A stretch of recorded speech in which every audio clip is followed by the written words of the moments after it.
Não ter, tipo, tido aquela agilidade de empreendedor de resolver problema rápido. Que outro problema, cara, você tinha que você só percebeu depois de um... Ego e arrogância. Sério, cara? Ego e arrogância. Como que você percebeu isso? Eu percebi quando eu comecei a passar por cima das pessoas. Tipo como? Vou dar um exemplo dentro da empresa e exemplo fora da empresa. Exemplo pessoa. Exemplo da empresa. Eu era o fodão, eu sei de tudo, eu sou bonzão, não tô nem aí pra sua opinião. Mas quem manda sou eu e pronto, acabou. Então, muitas vezes a minha esposa dava uma sugestão e eu ignorava, porque eu olhava e falava assim, cara, você não entende da parada. Mas ela enxergava por outro ângulo. Ela estava vendo coisas que eu não enxergava. Então, o meu ego, a minha arrogância, eu estava cego naquilo ali. E, por incrível que pareça, eu até agradeço por eu ter quebrado por esse fator, porque me fez quem eu sou hoje. Um cara muito mais leve, muito mais de boa. Eu estava até conversando com eles, o Vitor, que é o meu videomaker, vindo para cá, algumas coisas que eu mudei no meu comportamento com relação a essa questão de quebrar o ego, de quebrar a arrogância, de buscar ser mais humilde. Porque é o que eu falo, cara, o pobre ele é uma desgraça. Eu falo sério. O pobre, ele é uma desgraça porque quando ele ganha um dinheirinho, ele quer subir em cima de todo mundo, ele abre as asinhas. E foi o que aconteceu comigo. Por quê? Porque eu não fui ensinado a ter gestão financeira, eu não fui ensinado a lidar com as pessoas, eu fui ensinado a trabalhar igual um camelo e sempre buscar conquistar as coisas para mostrar para o outro. Isso é uma mentalidade de pobreza. E por isso que eu falo, se não mudar, você pode ganhar o dinheiro que for do mundo, você vai destruir seu império. Foi o que aconteceu comigo. Entendeu? Então, às vezes eu não era compreensivo com o meu time, sacou? Às vezes não ouvia. Tu fala que nesse momento teve um grande prejuízo, cara. Foi tipo um mês específico ou, sei lá, um semestre específico, um trimestre específico que você teve, tipo, um resultado muito negativo, perdeu um dinheirão? Quanto que foi isso aí, mais ou menos, nessa época? Foi uns 2 anos, mano. Foi 1 ano e meio, 2 anos que a gente passou, tipo, uma dura. Foi uns 2 anos batendo cabeça. Porque, assim, foi esses 2 anos, aí eu caí um atrás do outro, eu comecei a entrar em burnout, depressão, e o pessoal falava, bora, Tom. Eu lembro de algumas pessoas que trabalhavam comigo naquela época, de virar pra mim e falar, cara, você fez tua grana e o quê? Bora, mano, reage. Eu tava aqui, ó, travadão.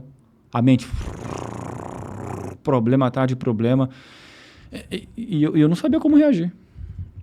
Né? Então, teve essa parte da arrogância, que foi um problema muito grande, que eu consegui quebrar dentro da empresa.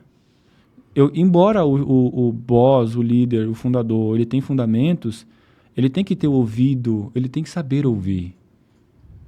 Ele tem que ter a maturidade de saber discernir as coisas que ele escuta. E não simplesmente bater na mesa e falar, não, quem manda aqui nessa bagaça sou eu, e aí pronto, acabou. É arrogância isso. Aí teve situações fora da empresa, tipo comportamentos pessoais mesmo. Tipo, teve uma vez que eu tava com um Camaro vindo igual Cara, eu lembro muito bem, eu me envergonho de falar isso, na moral. Nesse dia, eu me envergonho. Mas eu vou falar mesmo. Tava vindo com ela no Camaro. A gente vai almoçar em tal lugar. Para entrar nesse restaurante, é como se lá o estacionamento é meio aberto, sabe? Então você tem que passar pela calçada. E quando eu ia entrar pela calçada, tinha uma mulher e uma criancinha. Eles eram orientais, né? Eu lembro, era assim. Cara, eu não quis saber, eu subi em cima da calçada muito rápido, eu passei perto delas, sacou? E quando eu tava estacionando o carro, eu escutei uma batida na porta. Era o esposo, né? O esposo da mulher, o pai da criancinha. Ele virou pra mim assim e falou assim, irmão, nem falando, foi irmão, você viu o que você acabou de fazer?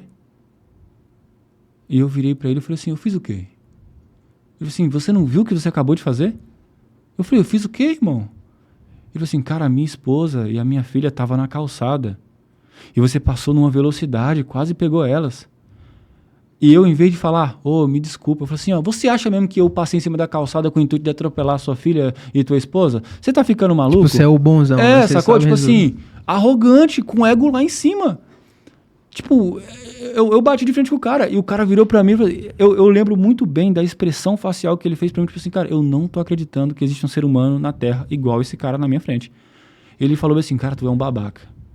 Você é um babaca. Eu falei, quem é o babaca é você. Eu tava pra sair do carro. O quem é o babaca é você. Ele falou assim, cara, você é um babaca. Só que ele falava assim, mano, você é um babaca porque você não tem uma família. No dia que você tiver uma esposa e um filho, e você vê alguém colocando a vida deles em risco, provavelmente você vai ter um posicionamento totalmente diferente do que eu tô fazendo aqui. Você vai pra cima do cara. Ele falou aquele babaca, mas hoje eu entendo que foi com essas palavras. E eu lembro muito bem que é incrível, né? Tempos depois que isso aconteceu, eu estava na mesa e eu escutei a voz do Espírito Santo. Sério, cara? É, porque assim, eu fui criado dentro da igreja, filho de pastor. E eu lembro muito bem que a voz do Espírito Santo, ele falava no meu ouvido, tipo assim, foi pra isso que você queria tudo isso, né? É tipo, abriu as asinhas. Pra mostrar, pra jogar na cara. Tipo assim, foi pra isso que você pediu prosperidade. Foi pra isso que você pediu as coisas, né? Irmão do céu. Você viu muitos pontos desse na sua família, velho? Sim. O problema, assim, na questão familiar é que a gente foi... Eu vi os comportamentos mais da questão da comparação. Eu aprendi a me comparar com os outros com base naquilo que eu via dentro da minha família e também na questão de você ter algo para mostrar para o outro. Você só é bom quando você tem algo. E não vejo problema algum de você levantar o troféu. Se você levanta o troféu, significa que você trilhou uma jornada para conquistar aquilo ali. Só que se você tem um ego, uma prepotência gigantesca, isso destrói a sua vida. E eu percebi que eu estava com a minha vida destruída. E eu lembro que eu chorei, cara, naquela tarde, indo para casa. Eu chorei porque o peso da consciência, eu comecei a analisar e falar, eu sou um babaca, velho. Eu me tornei um cara horrível. Não sei se você lembra da gente indo, eu fiquei meio mal. Porque eu caí em si. Eu nem sei se... Eu não tive a oportunidade de pedir perdão para esse cara. Eu nem sei se ele... Me perdoe. Se você é aquela pessoa que estava ali, cara, realmente eu era um babaca naquela época. E eu falo abertamente esse tipo de coisa aqui porque é o que eu vivi, sem ficar meio que tampando o sol com a peneira.